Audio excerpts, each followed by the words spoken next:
మళ్ళీ ఏదో వాగడానికి వచ్చేసిందిరా బాబు అనుకుంటున్నారా? ఏం లేదండి.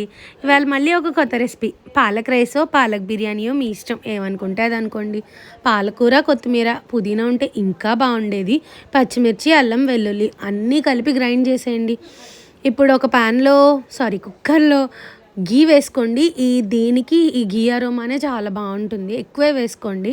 జీరా, ఇంకా బిర్యానీ దినుసులు, ఉల్లిపాయలు కొంచెం బాగా వేగిన తర్వాత పాలకూర పేస్ట్ వేసుకుని ఇది బాగా ఫ్రై చేసుకోండి. ఎందుకంటే పసరు ఉంటే రైస్ టేస్టే మారిపోతుంది, అస్సలు బాగోదు.